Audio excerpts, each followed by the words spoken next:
سورہ کہف کی آیت نمبر 9 سے لے کر سورہ کہف کی آیت نمبر 26 تک اس واقعہ کا بیان ہے۔ اللہ پاک فرماتا ہے ام حسبت ان اصحاب الکہف والرقیم کانوا من آیاتنا عجبا، کیا آپ یہ خیال کرتے ہیں کہ غار والے اور رقیم والے ہماری نشانیوں میں سے ہیں جو تعجب خیز ہیں۔ یہ جو ام حسبتا کا لفظ آیا ہے یہ بتا رہا ہے کہ واقعہ اصحاب کہف کوئی اتنا عجیب و غریب واقعہ نہیں ہے۔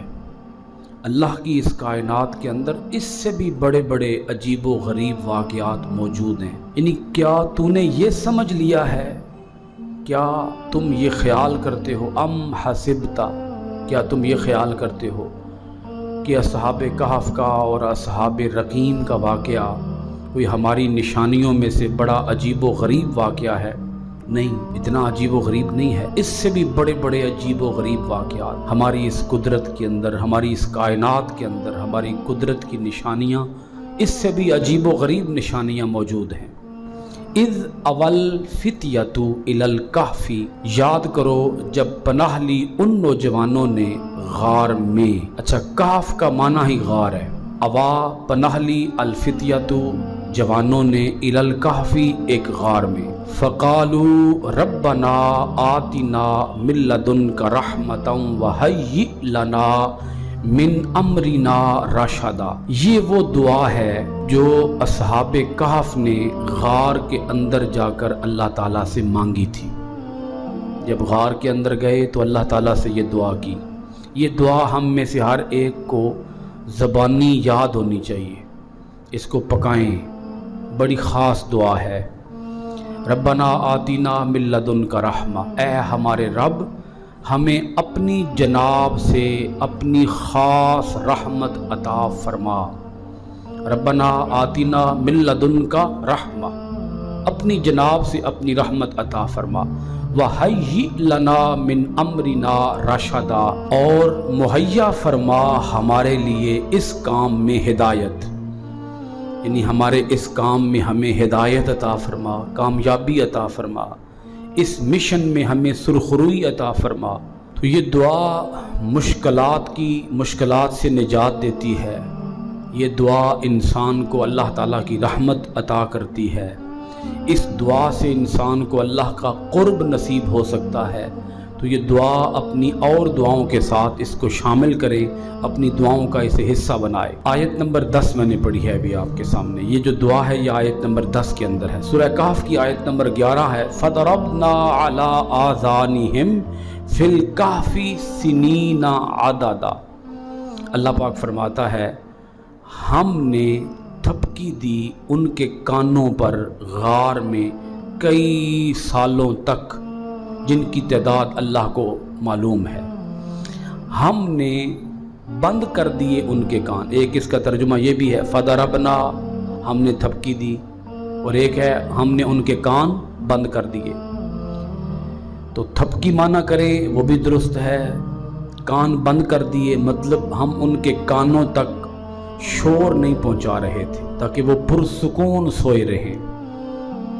تو تھپکی دینے کا معنی بھی درست ہے کہ ہم ان کو خود تھپکی دیتے رہے، ہم نے خود ان کے کان بند کیے رکھے کہ تاکہ ان کے کانوں تک باہر کا شور نہ پہنچ سکے، اور کئی سالوں تک ہم ان کے کانوں کو ہم نے بند رکھا۔